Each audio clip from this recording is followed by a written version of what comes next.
সিলেটের শাহজালাল বিজ্ঞান ও প্রযুক্তি বিশ্ববিদ্যালয়ের কেন্দ্রীয় ছাত্র সংসদ শাকসু নির্বাচন নিয়ে বিস্তারিত জানবো এবারে। সেখান থেকে আমাদের সাথে যুক্ত হচ্ছেন সহকর্মী হোসাইন আহমদ সুজাত।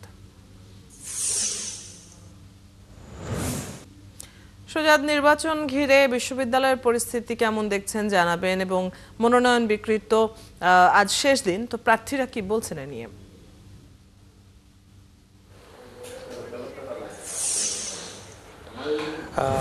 দেখুন অদিতি, আজকে কিন্তু মনোনয়ন গ্রহণের শেষ দিন এবং মনোনয়ন জমাদান কিন্তু দুদিন বাড়ানো হয়েছে, অর্থাৎ আগামী রবিবার শেষ হবে। তো আজকে শেষ দিনে, মনোনয়ন গ্রহণের শেষ দিনে আমরা যেটা দেখতে পাচ্ছি যে শাহজালাল বিজ্ঞান ও প্রযুক্তি বিশ্ববিদ্যালয় শাকসুর যে নির্বাচন পরিচালনা কমিটি আছে সেখানে আসলে শিক্ষকরা, অর্থাৎ যারা নির্বাচন কমিশনার রয়েছেন তারা বসেছেন, এবং আমরা সকাল থেকেই দেখতে পাচ্ছি যে বিভিন্ন শিক্ষার্থীরা অনেকেই আবার মনোনয়নপত্র কিনছেন, আবার অনেকেই জমা দিচ্ছেন। তো এই মুহূর্তে আমরা একটু কথা বলবো যিনি প্রধান নির্বাচন কমিশনার স্যারের সাথে। স্যার, মনোনয়নপত্র তো গ্রহণের আজকে শেষ দিন, আবার জমা দেওয়ার শেষ দিন হচ্ছে রবিবার, তো সব মিলিয়ে এখন পরিস্থিতিটা কেমন?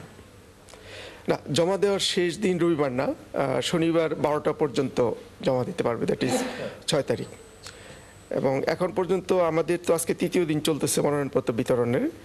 আমাদের কেন্দ্রীয় ছাত্র সংসদ এখানে 87, দ্যাট ইজ 87টি মনোনয়নপত্র আমরা বিতরণ করেছি। আর হলে আমরা বিতরণ করেছি হচ্ছে 66, 6টা হলে। এই হলো টোটাল আজকে পর্যন্ত আমাদের মনোনয়নপত্র বিতরণ, এবং আজকে 3:30টা পর্যন্ত মনোনয়নপত্র বিতরণ চলবে।